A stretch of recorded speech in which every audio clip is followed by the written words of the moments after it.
जैव विविधता सम्मेलन CBD का 16वां संस्करण हाल ही में 21 अक्टूबर से 1 नवंबर 2024 तक जैव विविधता पर सम्मेलन का COP 16 कैली कोलंबिया में आयोजित किया गया। COP 16 का फर्स्ट पॉइंट है आनुवंशिक संशोधनों पर डिजिटल अनुक्रम सूचना DSI के उपयोग से होने वाले लाभों का निष्पक्ष और न्यायसंगत बंटवारा सुनिश्चित करने के लिए कैली फंड की स्थापना की गई। स्वदेशी समूहों और स्थानीय समुदायों को शामिल करने के लिए एक स्थायी सहायक निकाय की स्थापना की जाएगी। जैव विविधता पहलों का समर्थन करने के लिए 2023 तक प्रतिवर्ष $200 बिलियन अमेरिकी सुरक्षित करने में सहायता के लिए नए संसाधन जुटाने की रणनीति विकसित करने पर सहमति व्यक्त की। आक्रामक विदेशी प्रजातियों का प्रबंधन। अब बढ़ते हैं जैव विविधता पर सम्मेलन। फर्स्ट पॉइंट है जैव विविधता का सम्मेलन CBD 1992 के रियो पृथ्वी शिखर सम्मेलन का परिणाम था। सचिवालय इसका है मॉन्ट्रियल कनाडा में और CBD को 196 देशों द्वारा अनुसमर्थित किया गया है। अमेरिका USA एकमात्र संयुक्त राष्ट्र संसद सदस्य देश है जिसमें इस अभिसमय की पुष्टि नहीं की गई है। COP 16 का मुख्य लक्ष्य 30x30 लक्ष्यों पर प्रगति में तेजी लाना है। अब पढ़ेंगे SCO शिखर सम्मेलन 2024। शंघाई सहयोग संगठन के शासनाध्यक्षों की परिषद की 23वीं बैठक 16 अक्टूबर 2024 को इस्लामाबाद पाकिस्तान में आयोजित की गई। शिखर सम्मेलन में भारतीय प्रतिनिधिमंडल का नेतृत्व विदेश मंत्री S जयशंकर ने किया। फर्स्ट पॉइंट है SCO शिखर सम्मेलन 2024 भारत पाकिस्तान के तनावपूर्ण संबंधों के बीच हो रहा है। यह आयोजन लगभग 9 वर्ष में किसी भारतीय अधिकारी द्वारा पाकिस्तान की पहली उच्च स्तरीय यात्रा है। शंघाई सहयोग संगठन SCO एक स्थायी सरकारी अंतर्राष्ट्रीय निकाय है जिसकी स्थापना 15 जून 2001 को शंघाई चीन में हुई थी। 2017 में भारत और पाकिस्तान को इसमें शामिल किया गया। वर्तमान में SCO के 10 पूर्ण सदस्य हैं। वो कौन कौन से हैं देख लेते हैं। चीन, रूस, Kazakhstan, Kyrgyzstan, Uzbekistan, Bharat, Pakistan, Tajikistan, Iran 2023 और बेलारूस 2024 में शामिल किया गया है। SCO के 2 स्थायी निकाय हैं। सचिवालय बीजिंग में है इसका। ताशकंद में क्षेत्रीय आतंकवाद विरोधी संरचना RETS की कार्यकारी समिति जो क्षेत्रीय सुरक्षा और आतंकवाद विरोधी प्रयासों पर ध्यान केंद्रित करती है। ये बहुत इम्पोर्टेंट टॉपिक होने वाला है क्योंकि हमारे जो कॉन्स्टिट्यूशनल लैंग्वेज हैं उसमें कुछ चेंजेस हैं और उसके बारे में पढ़ते हैं।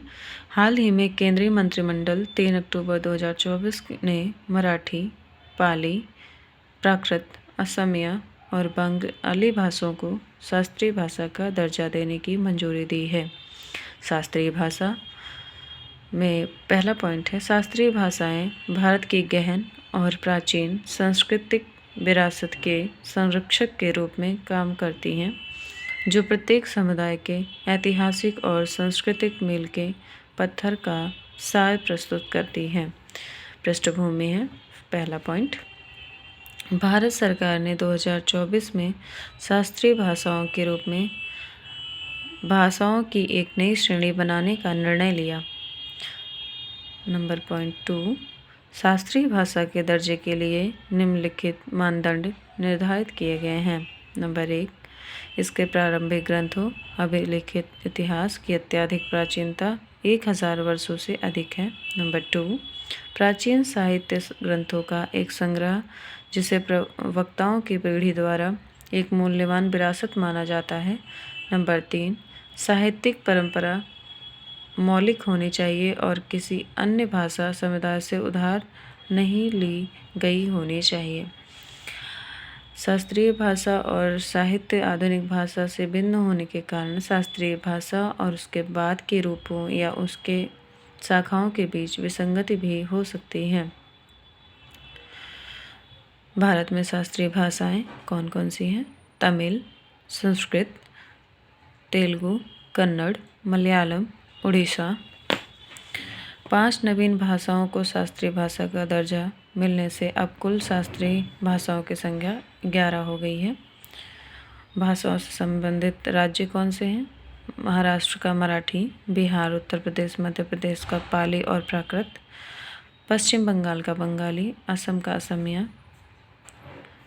ये रहे भाषाओं में जो चेंजेस हुए हैं उससे रिलेटेड। ये आप स्क्रीनशॉट ले सकते हैं और मेरी ऑडियो से आप सुन भी सकते हैं, और पढ़ना चाहें तो इसके स्क्रीनशॉट को लेके आप पढ़ भी सकते हैं। और ये हमने सेकंड पेज कंप्लीट किया और ये थर्ड पेज में भाषा तक का कंप्लीट किया है, और आगे हम पढ़ रहे हैं। आगे इसके हैं नेपाल भारत बांग्लादेश त्रिपक्षीय समझौता। हाल ही में नेपाल, भारत और बांग्लादेश ने सीमा पर बिजली व्यापार को सुविधाजनक बनाने के लिए एक त्रिपक्षीय समझौता किया है। मुख्य बिंदु: नेपाल प्रत्येक वर्ष 15 जून से 15 नवंबर तक भारत के रास्ते बांग्लादेश को अपने अतिरिक्त बिजली निर्यात करेगा। भारत नेपाल से बांग्लादेश को बिजली आपूर्ति की व्यवस्था करेगा। पहले चरण में नेपाल भारतीय भूभाग के रास्ते बांग्लादेश को 40 MW पनबिजली निर्यात करेगा। बिजली की प्रति यूनिट 6.4 सेंट्स तय की गई है। बिजली के निर्यात से नेपाल को सालाना करीब 9.2 मिलियन अमेरिकी डॉलर की आय होगी। यह दक्षिण एशिया में सीमा पार ऊर्जा सहयोग की दिशा में एक व्यापक गति को रेखांकित करता है। अब पढ़ेंगे हम PSLV C-37 मिशन का ऊपरी चरण पृथ्वी के वायुमंडल में पुनः प्रवेश कर गया है। इसरो के अनुसार 7 साल पहले 1104 उपग्रहों को प्रक्षेपित करने वाले PSLV 337 रॉकेट का ऊपरी चरण फिर से पृथ्वी के वायुमंडल में प्रवेश कर गया है। यह उपलब्धि अंतर्राष्ट्रीय अंतरिक्ष मलबे को कम करने के वैश्विक प्रयासों के अनुरूप है तथा वर्ष 2030 तक मलबा मुक्त अंतरिक्ष मिशन प्राप्त करने के इसरो के लक्ष्य का समर्थन करती है। मुख्य बिंदु: इसरो का लक्ष्य PLSV के ऊपरी चरणों के कक्षीय जीवन काल को घटाकर 5 वर्ष करना है। इसरो के अनुसार उपग्रहों को पहुंचाने के बाद ऊपरी चरण, जिसे PS4 के रूप में जाना जाता है, को लगभग 470 × 494 किलोमीटर की कक्षा में छोड़ दिया गया था। समय के साथ इनकी कक्षीय ऊंचाई मुख्य रूप से वायुमंडलीय खिंचाव के कारण कम हो गई। PLSV C-37 को 2017 में लॉन्च किया गया, जिसने एक बार में 104 उपग्रहों को लॉन्च करने का रिकॉर्ड बनाया। इसमें 101 विदेशी उपग्रह भी थे। तो हम आज यहीं तक कवर करेंगे। ये मेरा पहला लॉन्ग वीडियो था, तो जो भी मिस्टेक हुई हैं वो मैं आगे सुधारने की कोशिश करूँगी। तो बाय बाय, कल मिलते हैं इसी बुक के साथ। आगे को कवर करने के लिए हम पढ़ेंगे।